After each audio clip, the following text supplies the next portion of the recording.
Happy birthday, Tess! Happy birthday!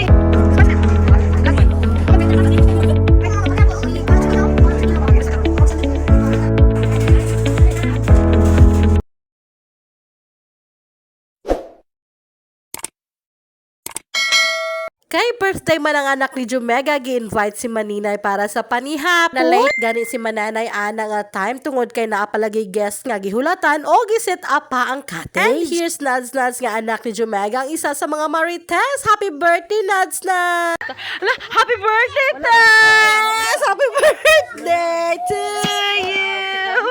Happy birthday! And mao rin iyang handa mga Mananay partida na kuhaan na or nanihapon na gali na ang uban. Pero sa akong pag-abot abunda pagyud kaayo ang dessert ug mga sudan. So atong nabusog ang all og naka-BH pa si Mananay. Fast forward pagkaugma ng mga Mananay na anhidemi sa may barangay hall kay naalagay free nga tuli. Sa mga niagi nga si Mana nakita lagi nako ni nga post dinhi sa my FB page. Nakita nako diha nga naaday schedule ang barangay bugong sa June 11. Unya sa akong pagpangutana sa akong eldest nga anak niingon man siya nga ready na siya sa pagpatuloy mao ni sayo mi diri sa may barangay hall. Pag-abot sa may barangay hall, naglista mi sa pangalan o gikuhaan ang mga bata sa ilahang tagsa-tagsa ka mga vital signs. Aning BP, height, timbang ug oxygen nila sa lawas. And most especially gitan-aw gid ang ilahang tagsa-tagsa ka nga mga notch kung ready na ba gyud kini sa pagpatuli. Sa part ni Ikin mga Mananay, ready na gyud ang iyahang notch ug mao tong gipasaka na siya diri sa may second floor aron sugdan na ang pagtuli. Ang ako nga inahan mga Mananay ginerbyos kinaglantaw sa akong anak dinhi sa may pultahan. Unya bawal pa gyud ang pagsulod kay lagi gamay rang space or gamay rang area maong taman lang man naslantaw dinhi sa Mananay. Maayo naman lang gani kay naa si Ningning naghapyod-hapyod sa iyahang kamot kay lagi naghilak siya or nangurog sa kahadlok. Thank you kaayo Ningning sa imong paghapyod-hapyod ni Ikin unsaon man nga bawal man gid ta mosulod og tama na gyud ko ani sa shout out. Bisan gani bawal mga Mananay na gyud time nga mosulod gyud ko muwitik kay mulantaw lagi ko niya kung naunsa na ang iyahang naong dinha naguol lagi ko kay nangurog lagi daw yang kamot. Og kami nga naa dinhi nga mga ginikanan labaw pang gipang nervyos kalupig pay gipang tuli. Halos na gani kasab-an kay lagi mosulod naman nga maglantaw na sa ilahang tagsa-tagsa ka mga anak. Dili man ako ni first time mga Mananay no kay sa una nga akong manghod gituli nga si kakang naaman sab ko gaatong pero kay naaman pud lagi ang akong mama. Sa panahon na pud ni kakang mga Mananay sa iyahang pagtuli na kuyapan man lagi siya so maotong